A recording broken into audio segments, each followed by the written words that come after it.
Cette semaine, du 24 février au 2 mars, les communications occupent une place importante.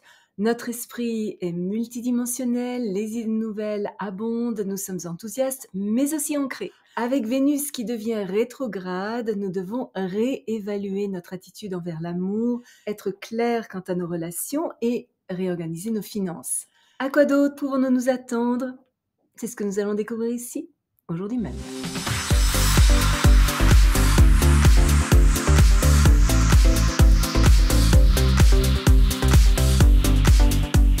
Bonjour, Michel Carène, astrologue, chaman, bienvenue sur ma chaîne dédiée à l'utilisation pratique de l'astrologie pour mener une vie meilleure. Le mardi 25 février, Mercure est conjoint à Saturne, une journée idéale pour régler nos factures, écrire des emails, classer des papiers administratifs, mettre de l'ordre dans nos affaires et débarrasser notre bureau du travail accumulé. Les mathématiques, les sciences ou toute activité mentale nécessitant discipline, sérieux et profondeur sont favorisées. Efficacité, concentration, endurance, précision et attention aux détails, de même que nos compétences organisationnelles sont renforcées. Nous sommes capables de faire face à nos responsabilités méthodiquement et avec une patience qui mène à un progrès lent, peut-être, mais stable. Une excellente journée pour réévaluer nos objectifs, faire des plans à long terme et poursuivre nos ambitions professionnelles grâce à un travail persistant et pragmatique. Certains retards et frustrations pourraient nous ralentir. Nous pourrions nous sentir un peu seuls et enclins à nous inquiéter. Nos communications pourraient être un petit peu inhibées et nous pourrions être confrontés à des critiques. Bien que nous soyons super réalistes, enracinés et pratiques, ça n'est peut-être pas le meilleur jour pour signer des documents importants ou conclure des accords juridiquement contraignants. Pas idéal non plus pour parler en public, mais excellent pour écrire de la non-fiction, enseigner de manière formelle et structurée et apprendre quelque chose nécessitant de grands pouvoirs de concentration.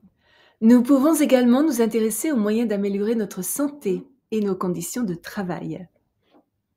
Le jeudi 27 février, Mercure est en sextile avec Uranus, une journée électrique, stimulante, vivifiante. Le matin, nous pourrions commencer à aller dans une direction et le soir finir dans un endroit totalement différent. Notre esprit est vif et inventif. Notre tolérance et notre ouverture d'esprit au point de vue inattendu en font une journée d'idées innovantes, de découvertes inattendues, d'idées dynamiques et de nouvelles personnes passionnantes. Brillance intellectuelle, éclair d'intuition, un degré élevé d'autonomie, une pensée indépendante et originale, ainsi qu'une vision élargie nous aident à transcender les limites de la raison normale. Plus nous nous montrons flexibles, adaptables, spontanés et mentalement alertes, plus cette journée sera intéressante. Les gens pourraient être un petit peu erratiques et légèrement instables. Nous pourrions nous précipiter dans l'action sans trop de discipline ou d'attention aux détails, mais notre esprit vif, notre ingéniosité et notre intelligence créative nous mènent à la ligne d'arrivée. Si nous avons eu besoin de convaincre les autres de la validité d'un projet, c'est le jour J pour obtenir leur soutien et leur accord. Nous parlons avec logique, sommes magnétiques, éloquents, astucieux et profondément sensibles aux subtilités d'humeur fluctuantes. Des problèmes que nous n'avions précédemment pas pu vraiment résoudre trouvent des solutions futuristes. Expériences insolites, idéaux, voyages à l'étranger, phénomènes ésotériques, tout ce qui nous sort de notre routine habituelle est attirant. Nos rêves nocturnes sont un sujet d'intérêt fascinant, tout comme tout ce qui est de nature mystique. Ce transit est parfait donc pour étudier l'astrologie, l'art, la musique, les sciences avancées, la physique, l'électronique et bien sûr avec Uranus, la technologie en général. Le samedi 1er mars, Vénus devient rétrograde jusqu'au 12 avril. Sa période d'ombre dure jusqu'au 16 mai. Cette rétrogradation ne se produit que tous les 18 mois. De vieilles insécurités pourraient refaire surface, une merveilleuse opportunité de guérir les blessures émotionnelles du passé, de réévaluer nos relations, de redéfinir notre estime de nous et de réévaluer nos valeurs, nous est demandée. Une ancienne flamme pourrait réintégrer notre notre vie, dans une histoire d'amour existante, des problèmes profondément enracinés pourraient atteindre un point d'ébullition. Mais nous devons éviter les décisions relationnelles impulsives parce que nos perceptions pourraient être un petit peu erronées. Ça n'est qu'après le 12 avril et la fin de la période d'ombre de ce cycle le 16 mai que nous serons plus correctement en contact avec nos désirs les plus profonds et nos véritables besoins relationnels.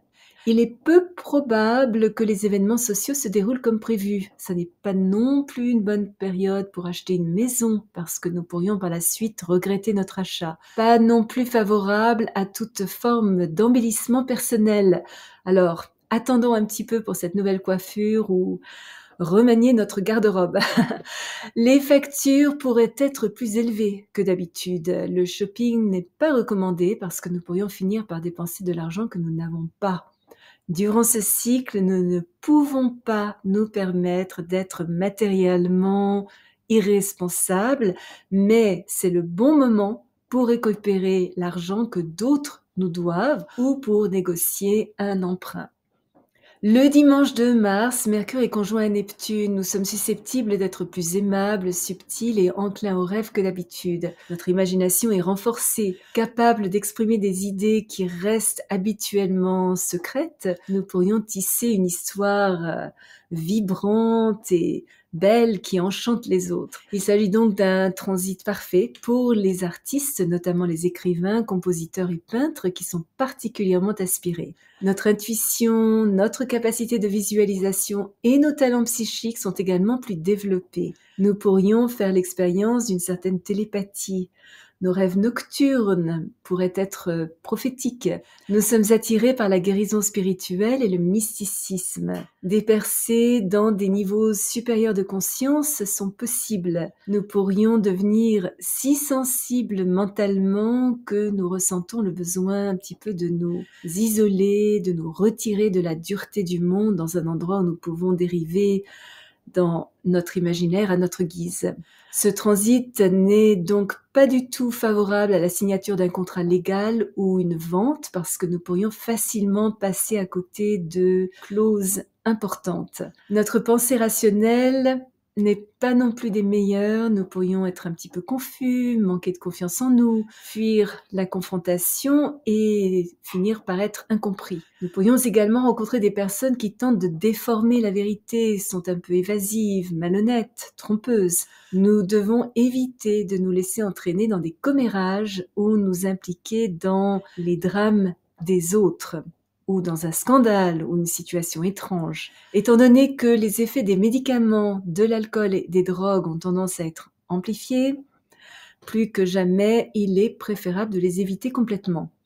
Une maladie pourrait être un petit peu difficile à diagnostiquer, les symptômes pourraient être flous ou changer à mi-chemin. Tant que nous parvenons à distinguer la réalité de la fantaisie, ce transit est idéal pour la créativité, les études métaphysiques, regarder un film qui nous fait nous sentir bien, lire un roman inspirant et surtout nous détendre. Et également, le dimanche 2 mars, le Soleil est en carré avec Jupiter. Notre insatisfaction avec nos circonstances existantes pourrait nous rendre enclins à exagérer, pécher par excès de confiance, nous habiller avec plus d'élégance qu'il n'est requis, enfreindre notre budget, manger ou boire excessivement, enfin vous voyez le tableau.